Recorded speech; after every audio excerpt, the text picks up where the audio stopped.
They didn't take her ID. They ripped it from her hand. In the middle of a luxury hotel lobby she owns. The manager's grip tightened around her arm as security surrounded her like she was a criminal. Guest phones rose. Laughter followed. "You don't belong here," the staff sneered, shoving a black woman out of the marble spotlight. Credit cards seized as evidence. Humiliation became entertainment. But the truth they refused to even imagine: the woman they were manhandling is the CEO who signs every paycheck in that building, and she's about to end careers in seconds. The entrance of Aurelia's Grand Hotel glowed with the arrogance of wealth. Guests swept across polished marble floors, expecting the world to kneel beneath their shoes. Every staff member stood like gatekeepers of luxury, proud, superior, and blind to their bias. Tonight, their pride would destroy them. Dr. Sienna Monroe walked inside without theatrics. No glittering necklace, no designer gown, just quiet confidence and authority that didn't need permission to exist. The receptionist glanced her direction, irritation sharp in her eyes. Before Sienna could speak, the front desk manager, Victor Langford, tall, slick hair, ego inflated, stormed over. "You can't stand here," he snapped. "This lobby is for guests."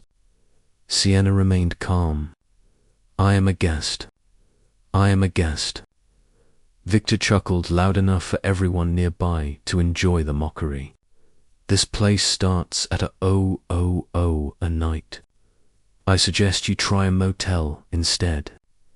A couple snickered as they passed by. Sienna attempted again. "I have a reservation." Victor cut her off with a raised hand. "Reservation under your name." He rolled his eyes and leaned over the counter, speaking slowly like she might not understand him. "Sweetheart, you don't have the credit for a soda in this lobby." Phones began to lift.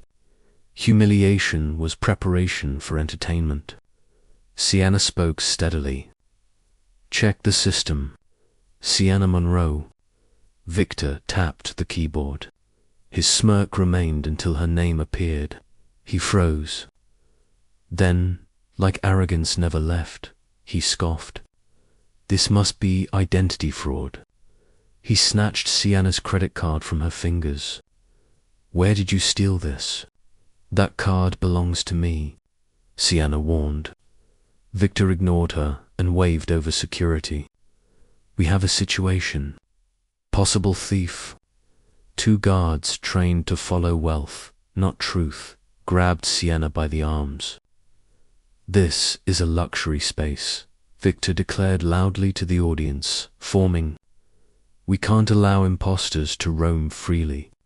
A guard twisted Sienna's arm behind her back, forceful, humiliating. "You're making a serious mistake," she said, voice unwavering. Victor laughed. "The only mistake is thinking someone like you deserves to walk through these doors." Security began to drag her toward the exit. Cameras zoomed in. Victor grinned. He enjoyed this, but then every light in the lobby flickered once, twice, and shut off. The massive digital walls lit up at once, displaying a message in bold black text. "Executive System Access Override." Initiated gasps surged like electricity. Victor's confidence died instantly. What is that?" A voice thundered from the speaker system. "Dr. Sienna Monroe, please proceed to executive floor." The guards dropped her arms. Whispers erupted. "Dr. Monroe, executive access. Is she?"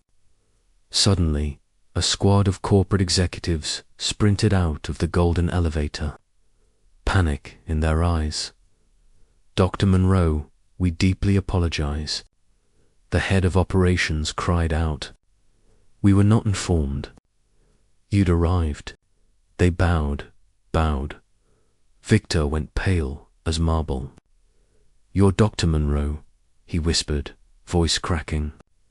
Sienna stepped forward, reclaiming center stage. Yes, she said. Dr. Sienna Monroe, CEO of Aurelius International, owner of this hotel, owner of every paycheck you spend. Victor stumbled backward. I didn't know. And that's exactly the disease here, Sienna responded. You never ask. You assume, you judge, you degrade. Victor tried to speak. I was just protecting the hotel. You protected your prejudice, she corrected him sharply. She turned to the executives. Terminate his employment. Revoke all access immediately. Yes, Dr. Monroe, they answered without hesitation. Victor panicked. No, wait. This job is everything I have. And you chose to use it as a weapon, Sienna replied. Feel its edge now. The guards' radios beeped. Access denied. Victor's ID flashed red, terminated. Cameras captured every second. Sienna turned to the gathering crowd, the same one that cheered humiliation minutes earlier. You watched, you filmed, you stayed silent. Her words cut deeper than any firing. Aurelius will no longer reward arrogance disguised as professionalism. We will reward humanity, compassion, integrity. A hush spread. Guilt became a weight pressing down on chests. To those who believe power comes from status, she continued, understand this. Real power comes from character. She turned her gaze toward the cameras still pointed at her. For every person who stood and watched my humiliation, silence is agreement. And today, silence failed. Several guests lowered their phones in shame. Sienna lifted her chin, her voice sharpening like a verdict. I built this empire to empower people from every background, not to let bias guard the door. Her eyes locked on a young bellboy trembling near the wall, the only one who had whispered, "Ma'am, do you need help?" When things escalated, she walked toward him and every employee stiffened. What's your name? She asked Elias. Elias King. He stuttered. Sienna nodded once. You showed humanity when others showed arrogance.